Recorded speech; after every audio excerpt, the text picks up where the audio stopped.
যেখানে অস্ট্রেলিয়া জীবনে কোনোদিন বাংলাদেশকে ইনভাইট করে না, ইংল্যান্ড করে না, কিন্তু এই ইন্ডিয়া বাংলাদেশকে নিয়ে ডে নাইট পিঙ্ক বলের টেস্ট পর্যন্ত খেলছে। এগুলো আমার চোখের সামনে। আসলে বাংলাদেশকে কিভাবে ইন্ডিয়া বা বিসিসিআই হেল্প করেছে সেটা হচ্ছে মূল বক্তব্য আজকের এই ভিডিওর। আসসালামু আলাইকুম। দেখেন, আমি লাস্ট একটা ভিডিওতে বলেছিলাম ভারত আফগানিস্তানকে খুবই হেল্প করতেছে।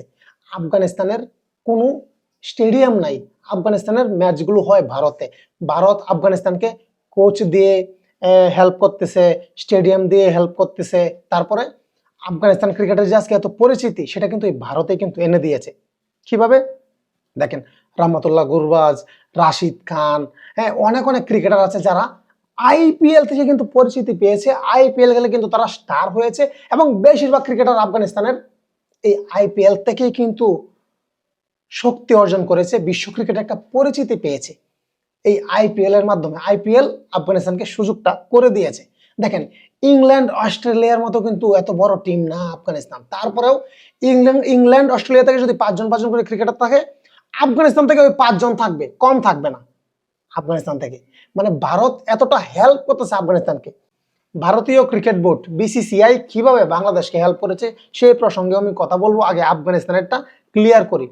তো এই আফগানিস্তানের ক্রিকেটের পিছনে এই ইন্ডিয়ার অনেক অবদান আছে।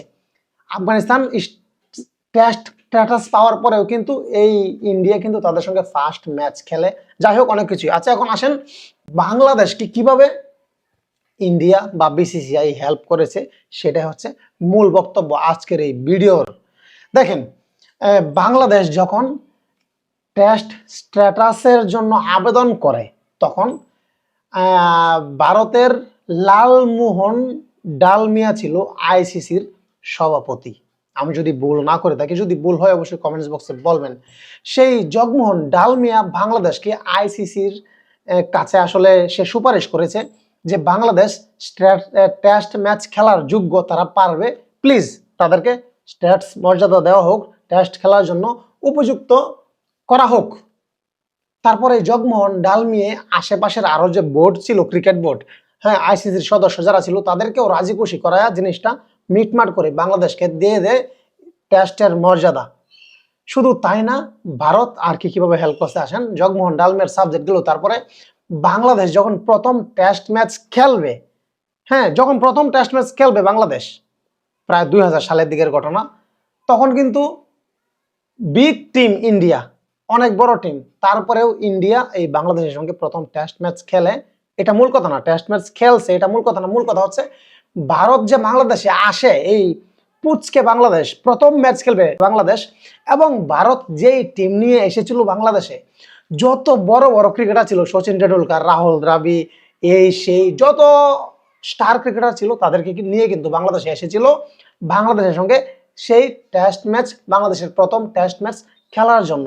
সেই খেলাটা হয়েছিল ঢাকা বঙ্গবন্ধু স্টেডিয়ামে। এখন বর্তমানে ঢাকা বঙ্গবন্ধু ফুটবল স্টেডিয়াম, কিন্তু তখন ছিল এটা ক্রিকেট স্টেডিয়াম। দেখেন, বাংলাদেশের প্রথম ম্যাচ ইন্ডিয়া তো পারতো, বিসিসিআই তো পারতো নর্মাল ক্রিকেটারগুলো দিয়ে পাঠাইতে, কারণ বাংলাদেশ তো হারবেই। যে কোনো একটা দল, একটা টিম টেস্ট স্ট্যাটাস পাওয়ার পর প্রথম জয় পেতে সময় লেগে যায় 5 বছর, 7 বছর, 2 বছর, 4 বছর মিনিমাম।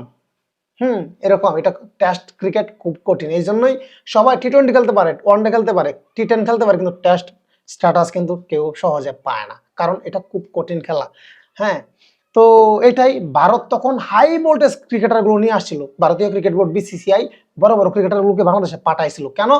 যেন এই বাংলাদেশি ক্রিকেটাররা যেন আত্মবিশ্বাস পায়, তাদের থেকে এক্সপিরিয়েন্স যেন ভালো হয়, এবং প্রথম টেস্ট যেন স্মরণীয় হয়ে থাকে বাংলাদেশের কাছে।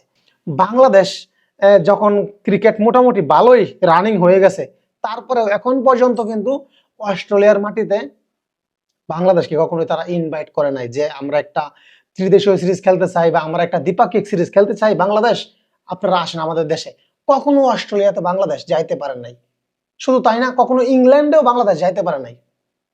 কেন যাইতে পারে নাই? কেন ইনভাইট করে না অস্ট্রেলিয়া বাংলাদেশকে? তাদের মিডিয়া লস হবে, তাদের ব্রডকাস্টিং হবে না, এইসব চিন্তা ভাবনা করে। কারণ বাংলাদেশ ছোট টিম, এই জন্য বাংলাদেশকে ইনভাইট করে না অস্ট্রেলিয়ার মাটিতে যাওয়ার জন্য।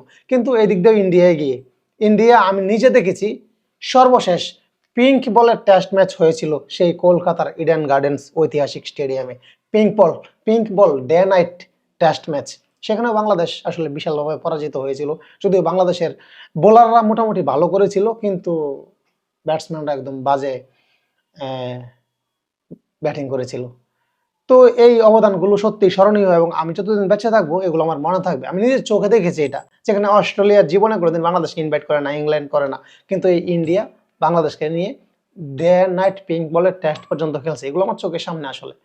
তো যাই হোক, একটা সময় বাংলাদেশকে ভারতীয় ক্রিকেট বোর্ড BCCI হেল্প করেছে, এটা মানতে হবে। তো যাই হোক, ভালো থাকবেন সবাই। ভিডিওটা যদি ভালো লেগে থাকে এবং ইনফরমেশনগুলো যদি রাইট মনে হয়, তাহলে অবশ্যই ভিডিওটা শেয়ার করে সবাইকে দেখার সুযোগ করে দেবেন। এবং আমি যদি ভিডিওতে কোনো ভুল বলে থাকি, ভুল ব্যাখ্যা দিয়ে থাকি, তাহলে অবশ্যই কমেন্টস বক্সে জানাতে ভুলবেন না, যেন আমি আপনার থেকে কিছু শিখতে পারি। ধন্যবাদ সবাইকে, ভালো থাকবেন।